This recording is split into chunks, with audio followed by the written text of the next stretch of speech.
2025 March മാസം 29-ാം തീയതി മഹാശനിമാറ്റം വരികയാണ്.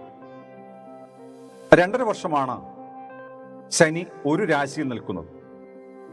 ഏറ്റവും കൂടുതൽ സമയം ഒരു രാശിയിൽ നിൽക്കുന്ന ഗ്രഹം ശനിയാണ്.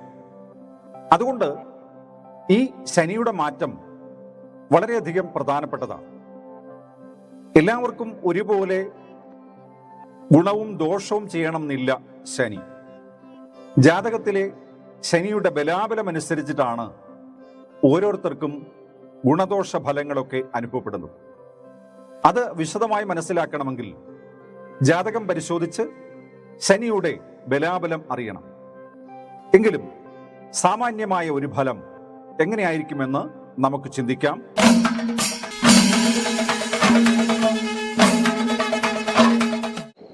നമസ്കാരം, മന്ത്രവിദ്യാപീഠത്തിലേക്ക് സ്വാഗതം. ഉത്തരം, മുക്കാൽ, അത്തം, ചിത്തിര, തര ഈ കന്നിരാശിക്കാർക്ക് ശനി 7-ലാണ് നിൽക്കുന്നത്. അതിനെ കണ്ടകശനി എന്നാണ് പറയുന്നത്. ആ ശനിയുടെ കാലം പൊതുവിൽ എങ്ങനെയായിരിക്കുമെന്ന് നമുക്ക് നോക്കാം. 7-ാം ഭാവം ജീവിത പങ്കാളിയുമായി ബന്ധപ്പെട്ടിട്ടുള്ള ഭാവമാണ്. ആ ഭാവത്തിലാണ് ശനി നിൽക്കുന്നത്. അതുകൊണ്ട് ജീവിത പങ്കാളിക്ക് ഭാര്യയ്ക്കാവാം, ഭർത്താവിനാകാം, അവർക്കൊക്കെ പലതരത്തിലുള്ള രോഗദുരിതങ്ങൾ അനുഭവപ്പെടാം. പങ്കാളിയുമായിട്ട് അഭിപ്രായ ഭിന്നതകൾ ഉണ്ടാവാം. ചിലപ്പോൾ വേർപിരിഞ്ഞ് താമസിക്കുവാനുള്ള അവസരങ്ങൾ ഉണ്ടാകും. രണ്ടായാലും കുടുംബത്തിലൊരു സമാധാനക്കുറവ്, കലഹം, വഴക്ക് ഇവയ്ക്കൊക്കെ സാധ്യത വളരെ കൂടുതലാണ്. പലതരത്തിലും കുടുംബത്തിൽ നിന്നും ജീവിത പങ്കാളിയിൽ നിന്നും സന്താനങ്ങളിൽ നിന്നുമൊക്കെ അകന്ന് താമസിക്കുവാൻ ഇടവരുന്ന കാലമാണ് ഈ കണ്ടകശനി എന്ന് പറയുന്നത്. അത്തരത്തിലുള്ള വിഷമങ്ങളും പ്രയാസങ്ങളും ഒക്കെ അനുഭവപ്പെടും. നമ്മൾ മനസ്സറിയാതെ പലതരത്തിലുള്ള മാനഹാനി, വിഷമം, മനോദുഃഖം ഇവയൊക്കെ ഈ കാലത്ത് അനുഭവപ്പെടുവാൻ സാധ്യതയുണ്ട്.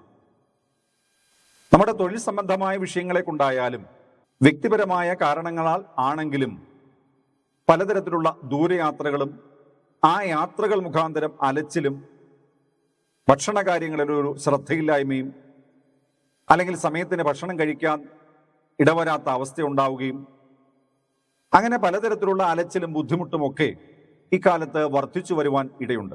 ഏർപ്പെടുന്ന പ്രവൃത്തികളിൽ അത് തൊഴിൽ സംബന്ധമായ വിഷയമാണെങ്കിലും ബിസിനസ് സംബന്ധമായ വിഷയങ്ങളിലാണെങ്കിലും പലതരത്തിലുള്ള തടസ്സങ്ങളും മന്ദതയും സാമ്പത്തികമായിട്ടുള്ള കാര്യങ്ങളിൽ വലിയ ചെലവ് വർദ്ധിച്ചു വരുവാനും ചിലപ്പോൾ ആശുപത്രിവാസം വേണ്ടിവരാവുന്ന സന്ദർഭങ്ങൾ ഉണ്ടാവുകയും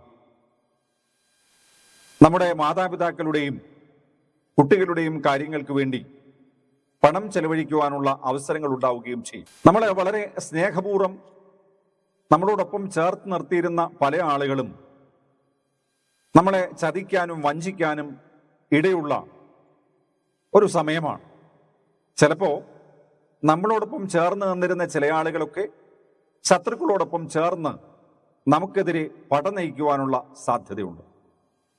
അതുപോലെ കടം കൊടുത്തിട്ടുള്ള പണം തിരികെ കിട്ടാതെ കേസ് വഴക്കുകളിലേക്കൊക്കെ പോകേണ്ടുന്ന സാഹചര്യം ഉണ്ടാകുവാനും സാധ്യതയുണ്ട്.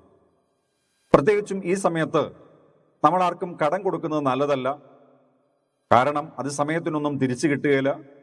ഒരു ശത്രുവിനെ ഉണ്ടാക്കുന്നതായിരിക്കും സ്ഥിതി.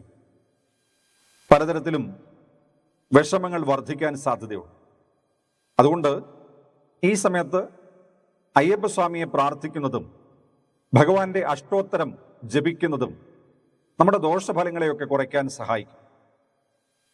അതുപോലെ തടസ്സങ്ങൾ കൂടുതലായി അനുഭവപ്പെട്ടാൽ ഗണപതി ഭഗവാന് ഗണപതി ഹോമം, കറുകമാല, അർച്ചന ഇവയൊക്കെ നടത്തുന്നതും ദോഷത്തെ കുറയ്ക്കുവാൻ സഹായിക്കുന്നതാണ്.